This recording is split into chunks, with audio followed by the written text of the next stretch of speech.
नमस्कार, मैं रवीश कुमार। पेगासस जासूसी कांड की जांच में एक नया मोड़ आया है। छत्तीसगढ़ सरकार ने इस मामले की जांच का ऐलान किया, लेकिन इससे एक कदम आगे जाते हुए बंगाल की सरकार ने न्यायिक आयोग का गठन कर दिया है। दिल्ली आने से पहले ममता बनर्जी ने अपने मंत्रिमंडल की बैठक में यह फैसला लिया। इस न्यायिक आयोग के प्रमुख सुप्रीम कोर्ट के पूर्व जस्टिस मदन लोकुर होंगे। कोलकाता हाईकोर्ट के पूर्व चीफ जस्टिस ज्योतिर्मय भट्टाचार्य भी इस आयोग के सदस्य बनाए गए हैं। M.B. Lokur, retired judge, Honorable Supreme Court of India, and Honorable Justice Jyotirmoy Bhattacharya, retired Chief Justice, Honorable High Court at Calcutta, in exercise of power conferred by Section 3 of the Commission of Inquiry Act 1952 in the matter of widely reported illegal hacking, monitoring, putting under surveillance, tracking, recording, etc.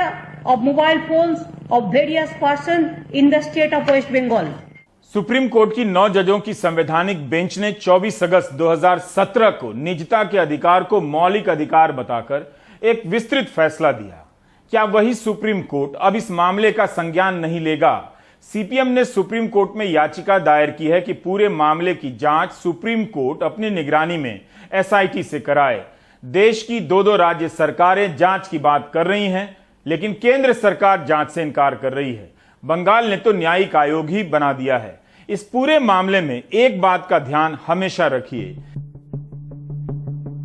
यह जासूसी software बेहद खतरनाक है। इसे आप सिर्फ phone की recording ना समझें, जैसा पहले के समय में विपक्षी नेताओं का हुआ करता था।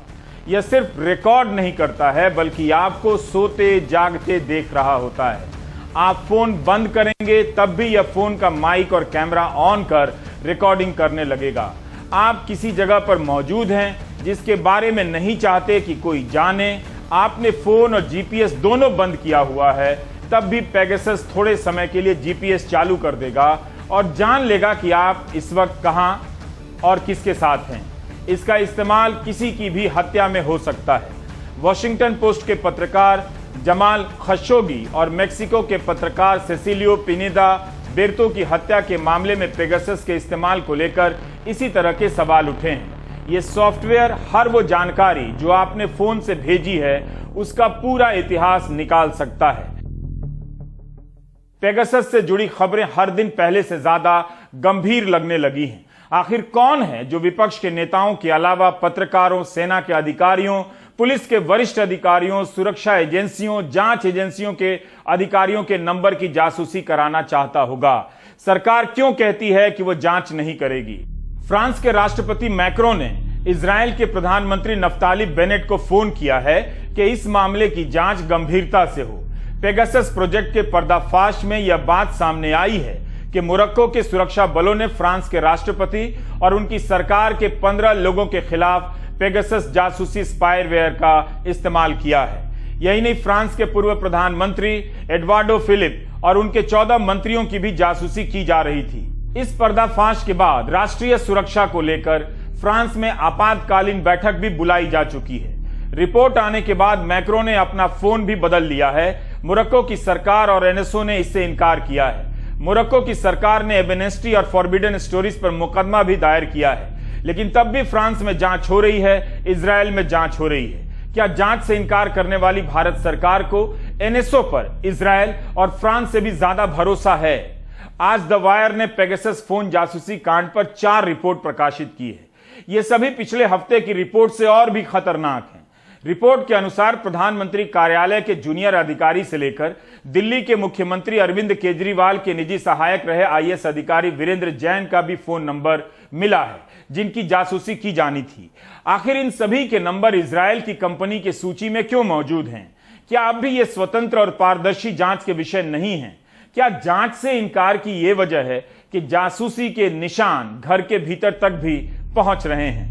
द वायर में संगीता बरुआ पिशारोती और कबीर अग्रवाल की रिपोर्ट बताती है कि सरकार की नीतियों के खिलाफ कोर्ट में चुनौती देने वाले सेवारत 2 कर्नल और एक सेवानिवृत्त हो चुके खुफिया विभाग के अधिकारी के फोन के नंबर भी पेगासस प्रोजेक्ट के डेटा में मिले हैं। इसके अलावा सीमा सुरक्षा बल बीएसएफ के 2 सेवारत अफसरों के भी फोन नंबर पेगासस प्रोजेक्ट के डेटा में मिले हैं। पहला नाम और नंबर बीएसएफ के पूर्व प्रमुख के शर्मा का है।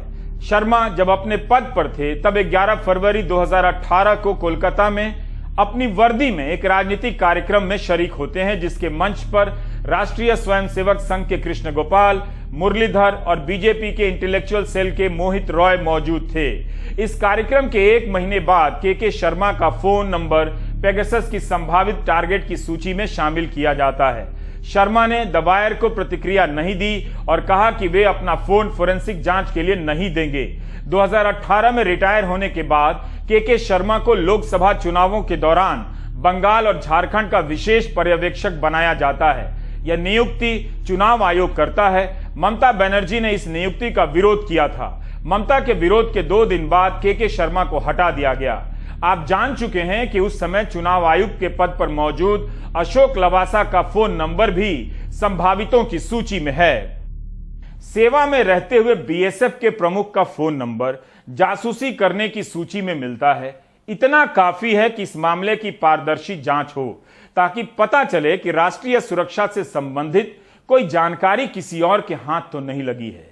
यही नहीं, बीएसएफ के inspector general of police Jagdish Maithani का भी फोन नंबर संभावितों की सूची में मिला है। मैथानी ने भी वायर को प्रतिक्रिया नहीं दी है। 2018 में खुफिया विभाग रॉ के जितेंद्र कुमार ओझा को समय से पहले रिटायर करा दिया जाता है, जिसके खिलाफ ओझा ने केंद्रीय पंचायत कैट में चुनौती दी और अब यह मामला दिल्ली हाई कोर्ट में है। मीडिया रिपोर्ट के अनुसार जितेंद्र कुमार ओझा को सेवा काल में 6 बार अति उल्लेखनीय कार्य की तारीफ मिली है। उत्तम सेवा मेडल मिल चुका है। उन्होंने राष्ट्रीय सुरक्षा से संबंधित आतंक के कई मामलों को सुलझाया है। ओझा और उनकी पत्नी का नंबर पेगासस की संभावित सूची में पाया गया है। क्या अब भी सरकार जांच से इनकार करेगी? विदेश राज्य मंत्री मीनाक्षी लेखी ने कहा है कि आतंकवाद, माओवाद और लेफ्ट पर नजर रखने के लिए किस सॉफ्टवेयर का इस्तेमाल होता है सरकार नहीं बताएगी। अपने देश के काबिल अफसर, बीएसएफ के चीफ इंस्पेक्टर जनरल पर भी क्या सरकार शक करती है कि ये लोग आतंकवाद में शामिल हो सकते हैं, या इस सॉफ्टवेयर का इस्तेमाल किसी और काम में हो रहा है? ब्लैकमेल भी एक कारण हो सकता है। आप मुझे एक बात बताइए, मुझे जब टेररिस्ट और लेफ्टिस्ट से डील करना है, माओइस्ट से डील करना है, मैं कौन सी सॉफ्टवेयर पे क्या काम कर रही हूं मैं आपको बताऊंगी? मैं आतंकवादियों का साथ दूंगी? आप आतंकवादी के साथ हैं, आईएसआई के साथ हैं, किसके साथ है ये पहले कांग्रेस क्लियर करे। मैंने कौन सी सॉफ्टवेयर यूज की है या मैं क्या चीजें इस्तेमाल करती हूं वो मैं पब्लिक में बताऊंगी। वो क्लासिफाइड डॉक्यूमेंट है जी। हिंदी अखबारों ने पेगासस जासूसी कांड को रद्दी में ठेल दिया है। हिंदी प्रदेश की करोड़ों जनता इसकी जानकारियों से वंचित है। आज कारगिल विजय दिवस है। सेना के शौर्य की तारीफ हो रही है, लेकिन सेना के अधिकारियों के फोन नंबर जासूसी किए जाने की सूची में मिलते हैं। इसे लेकर सरकार अपने मोर्चे पर डटी हुई है, यही कि जांच नहीं करेंगे। जितेंद्र कुमार ओझा ने द वायर को प्रतिक्रिया दी है और कहा है कि यह साफ तौर पर एक आपराधिक हरकत है, खास तौर पर मेरी पत्नी के नंबर की निगरानी करना। मुझे शक है कि यह काम आपराधिक किस्म के अफसरों द्वारा करवाया जा रहा है, ताकि जिस दौरान मैं अपना केस लड़ रहा था उस दौरान मुझ पर मानसिक दबाव बनाया जा सके। भारतीय सेना के कर्नल मुकुल देव का फोन कोई क्यों रिकॉर्ड करना चाहेगा? क्यों उनके फोन में मौजूद निजी बातचीत, निजी तस्वीरों को देखना चाहेगा? सेना के अफसर का नाम और नंबर अगर जासूसी की सूची में हो, क्या तब भी इस कांड की जांच नहीं होनी चाहिए? जब 2017 में सेना के अफसरों को मुफ्त राशन की सुविधा बंद कर दी गई, तब कर्नल मुकुल देव ने रक्षा सचिव को कानूनी नोटिस भेज दिया था।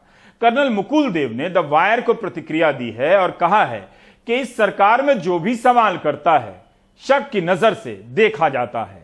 मेरा सरकार को ये चैलेंज करना कि उन्होंने पीस टाइम में ऑफिसर्स के राशन क्यों रोके थे, जो कि सरासर गलत था, जिसके लिए मैंने सरकार को एक लीगल नोटिस दिया था।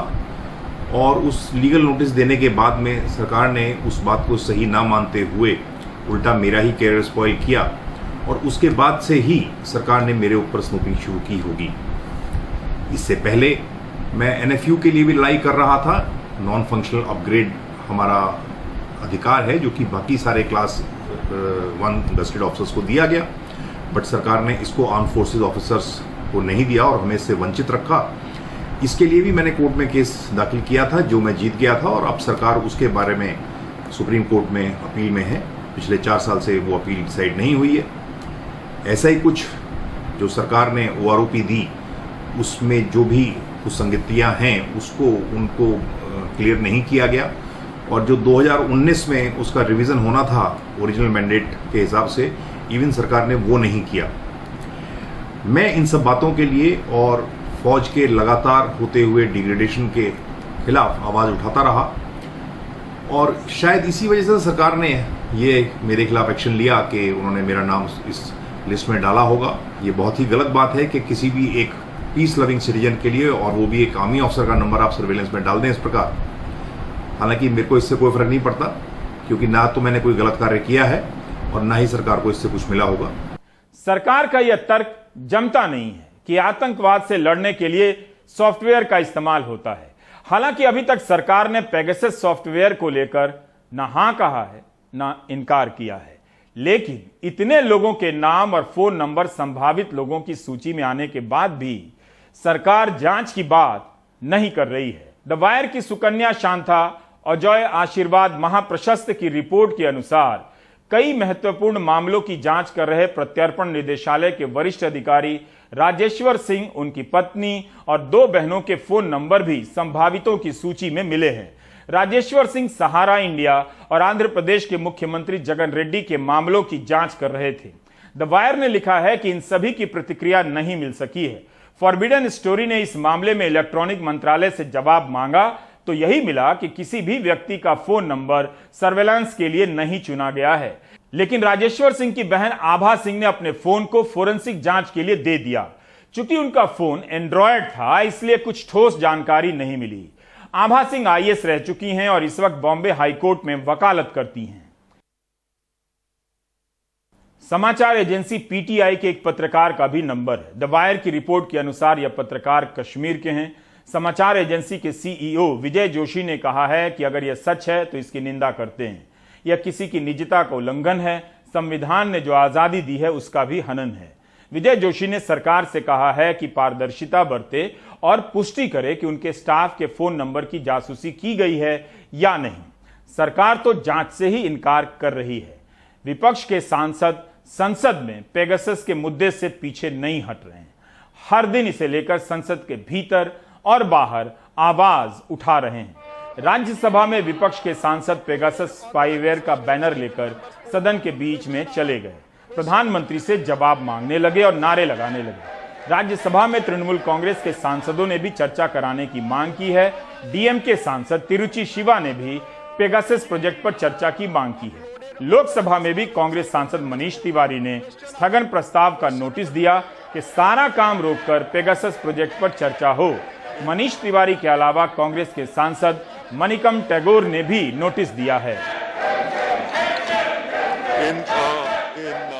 सबसे बड़ा सवाल ये है कि देश की जनता ने भारतीय जनता पार्टी को इतना समर्थन दिया।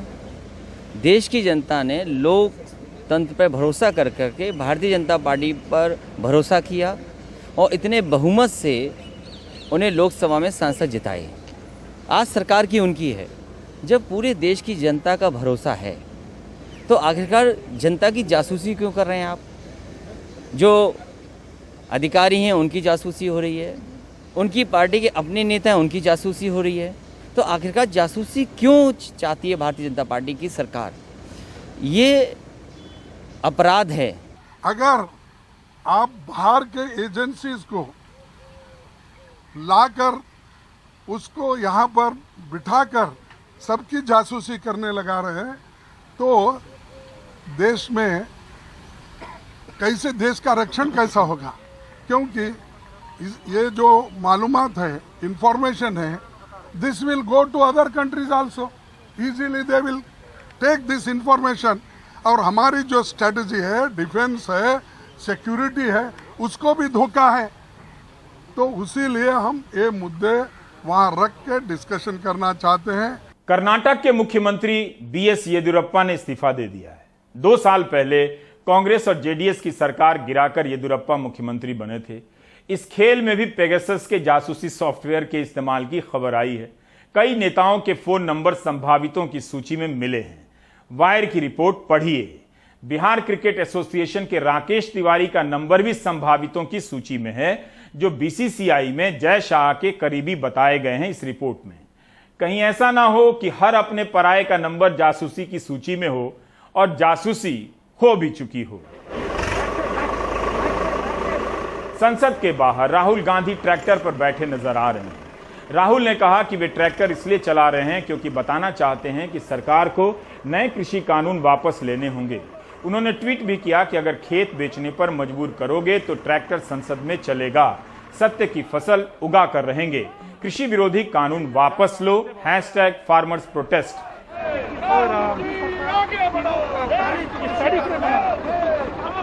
दिल्ली में सीआरपीसी की धारा 144 का उल्लंघन कर ट्रैक्टर मार्च निकालने पर कांग्रेस महासचिव रणदीप सुरजेवाला, युवा कांग्रेस प्रमुख श्रीनिवास बीवी और कुछ पार्टी कार्यकर्ताओं को दिल्ली पुलिस ने हिरासत में ले लिया। कांग्रेस नेता अलका लांबा ने यह तस्वीर ट्वीट की है और अपने घर के बाहर का एक वीडियो भी। अलका लांबा ने लिखा है कि तानाशाह के आदेश पर दिल्ली पुलिस ने मुझे मेरे ही घर में बंदी बना रखा है। पुलिस का कहना है कि मैं जंतर मंतर महिला किसान संसद में हिस्सा लेने, किसानों की मांगों को अपना समर्थन देने नहीं जा सकती। क्या यह लोकतंत्र की हत्या नहीं है?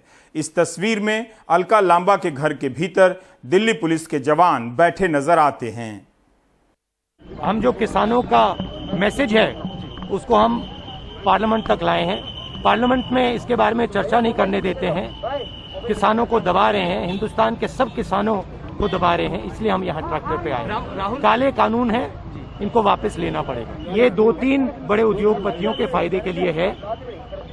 पूरा हिंदुस्तान जानता है कि किसके लिए ये किया जा रहा है। ये किसानों के फायदे के लिए नहीं है कानून, और इन कानून को वापस लेना पड़ेगा।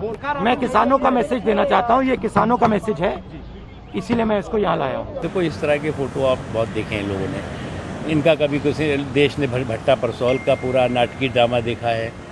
अब कांग्रेस पार्टी किसान आंदोलन को हाईजैक करके अगर सोचती है कि उसको कोई बहुत बड़ा लाभ होने वाला है, तो नहीं होगा। किसानों के कंधों पे बंदूक और क्रिमिनल कॉन्स्पिरेसी का संदूक, इससे ज्यादा कुछ नहीं। जंतर मंतर पर किसानों की संसद चल रही है। हमारी सहयोगी सुकीर्ति आज वहां मौजूद थी। अपने काले कानून रद्द करा के जाएंगे। मोदी साहब, नहीं चाहिए तुम्हारी कोठी बंगले। जहाँ तक मेरी आवाज सुनती हो, आपके पुलिस वाले हैं, हमारा भगवान है।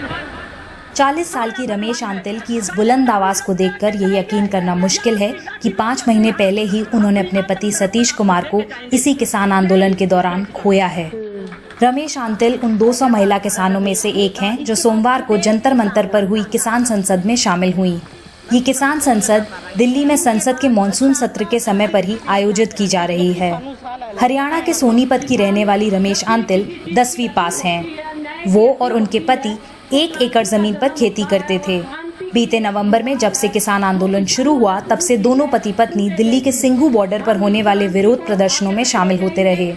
फरवरी में आंदोलन के दौरान ही उनके पति का दिल का दौरा पड़ने से निधन हो गया, लेकिन इससे रमेश के जोश में कोई कमी नहीं आई। उनके 13 से 22 साल के बीच के 4 बच्चे हैं, जो परिवार में बाकी सदस्यों के साथ रहते हैं, जबकि वो खुद किसान आंदोलन में सक्रिय रहती हैं।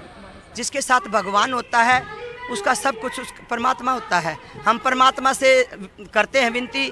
मोदी के पास तो मोदी मीडिया है, हमारे पास हमारा भगवान है।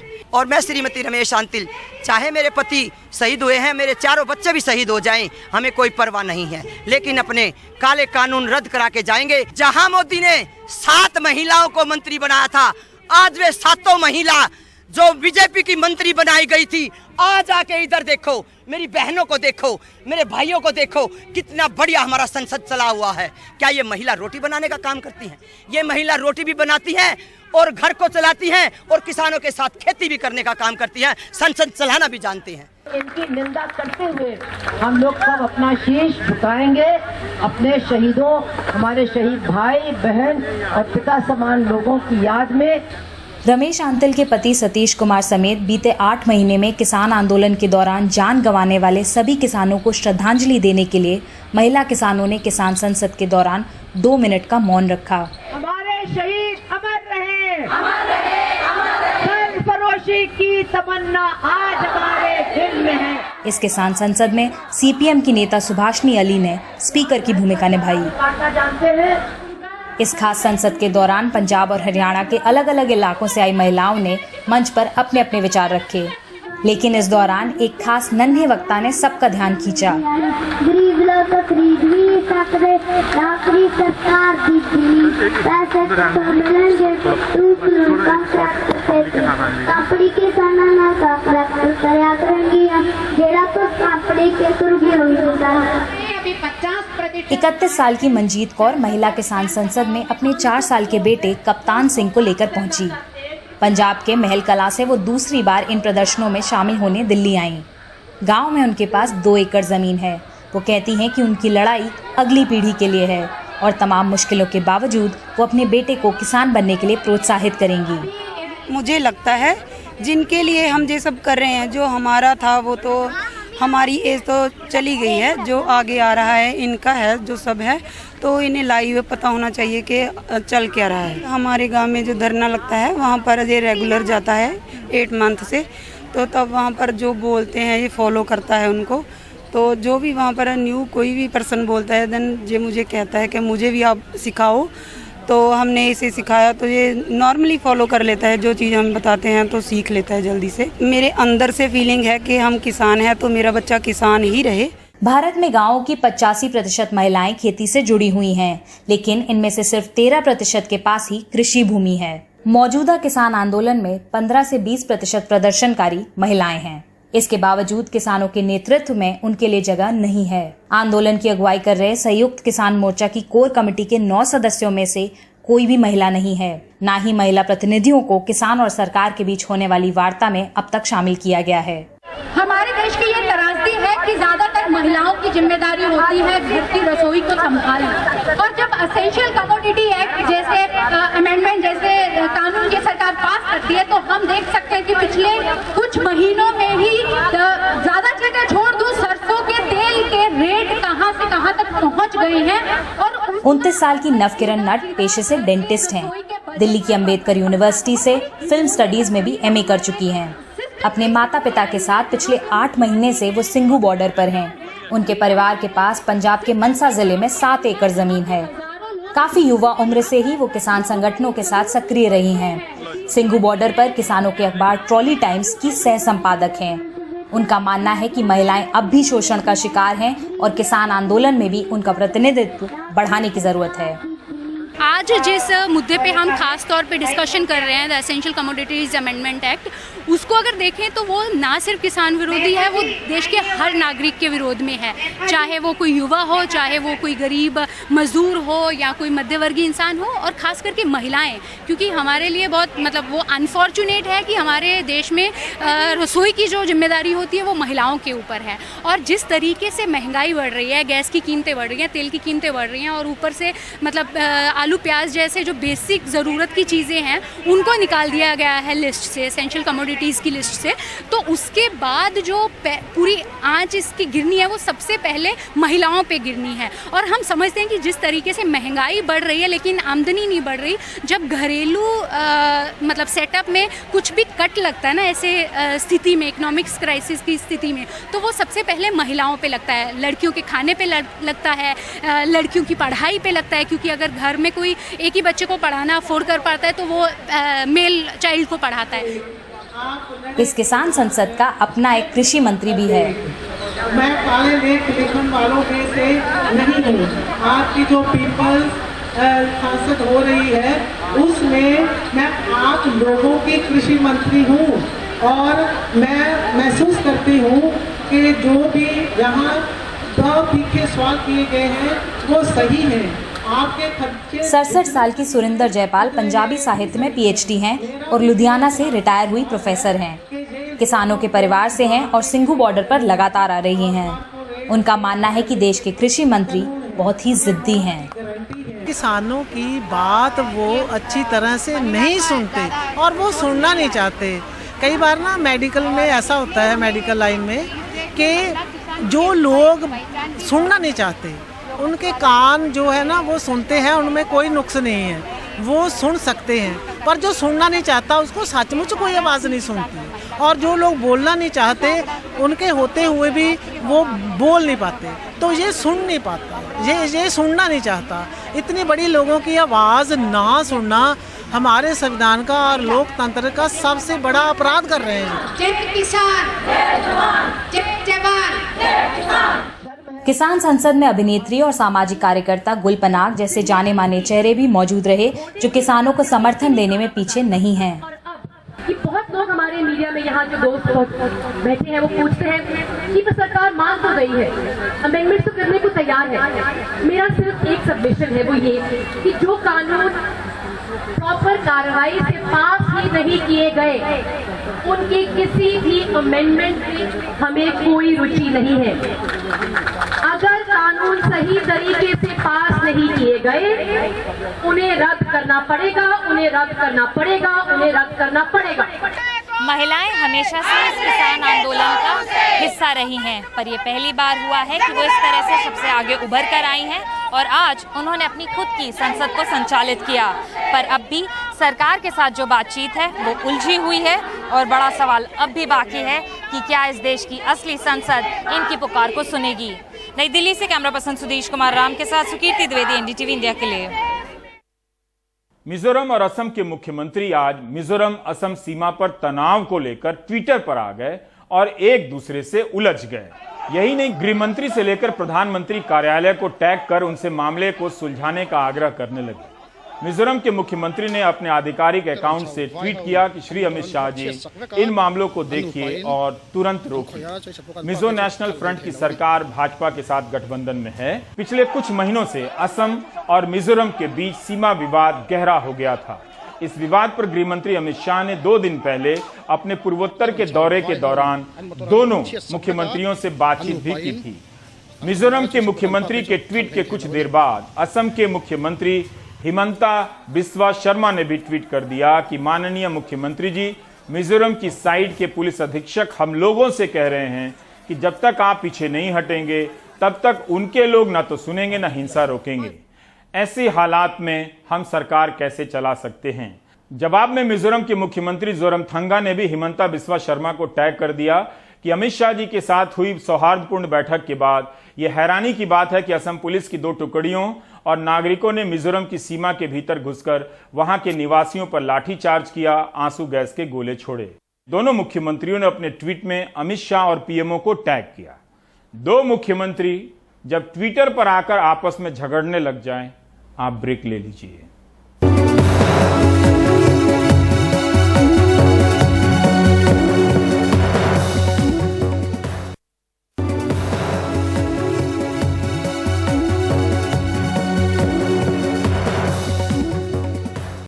बीजेपी नेता बीएस येदियुरप्पा ने मुख्यमंत्री के पद से इस्तीफा दे दिया है और इस्तीफा मंजूर हो गया है। इस्तीफा देने के बाद भी उन्हें काम से आराम नहीं मिला है। येदियुरप्पा ने कहा है कि वे अगले चुनाव में पार्टी की जीत के लिए काम करते रहेंगे। मुख्यमंत्री स्थानಕ್ಕೆ ರಾಜೀನಾಮೆ ಕೊಟ್ಟು ರಾಜ್ಯದ ಉದ್ದಗಲಿ ಹೋರಾಟ ಮಾಡಿದಂತದ್ದು इस्तीफे से ठीक पहले की तस्वीर। अपनी उपलब्धियों का जायजा लेते येदियुरप्पा, काल चक्र की तरह घूमती तस्वीर। तकरीबन 40 मिनट के अपने भाषण के दौरान येदियुरप्पा की आंखें 2 बार नम हुई। साफ है कि येदियुरप्पा भले ही 78 साल के हों, लेकिन वो मार्गदर्शक मंडल में बैठने को तैयार नहीं है। संभव है कि बीजेपी आलाकमान येदियुरप्पा की नाराजगी दूर करने के लिए उन्हें पार्टी प्रदेश अध्यक्ष बना दे, लेकिन सवाल है येदियुरप्पा की जगह कौन। माना जा रहा है कि किसी लिंगायत को ही अगला मुख्यमंत्री बनाया जाएगा। येदियुरप्पा के 3 जिन भरोसेमंद लिंगायत नेताओं के नाम चर्चा में हैं, वो हैं गृह मंत्री बसवराज बोम्मई, खनन मंत्री मुरुगेश निरानी, सांसद शिव कुमार उदासी, जिनके पिता सीएम उदासी येदियुरप्पा के करीबी थे। इसके अलावा फ्रांस से बिजनेस मैनेजमेंट की डिग्री हासिल करने वाले लिंगायत विधायक अरविंद बेल्लद। हालांकि चर्चा में सांसद प्रहलाद जोशी भी हैं। वो ब्राह्मण हैं, बीएल संतोष की ही तरह, जो मुख्यमंत्री बनने का सपना संजोए हैं। जाते जाते येडियुरप्पा ने अपना दर्द बयां किया कि जब कभी भी वो मुख्यमंत्री बने उन्हें अग्नि परीक्षा से गुजरना पड़ा। पहली बार उनकी नाराजगी अनंत कुमार से थी तो इस बार बीएल संतोष से। वैसे इस बार उनके बेटे और प्रदेश बीजेपी उपाध्यक्ष विजेंद्र की दखलंदाजी ने उनके खिलाफ असंतोष बढ़ाया। मुख्यमंत्री पद से येडियुरप्पा ने खुद ही इस्तीफा दे दिया। पार्टी आलाकमान के लिए ये एक राहत की बात है, लेकिन पार्टी आलाकमान की चुनौतियां नए सिरे से फिर शुरू हो गई हैं कि आखिर येडियुरप्पा की जगह कौन लेगा, उनका विकल्प कौन होगा, कोई लिंगायत नेता या फिर कोई और। पार्टी आलाकमान को यह फैसला जल्द ही करना होगा। बेंगलुरु से कैमरामैन गोविंद मूर्ति के साथ निहाल खिदवई, एनडीटीवी इंडिया। आप देख रहे थे प्राइम टाइम। नमस्कार।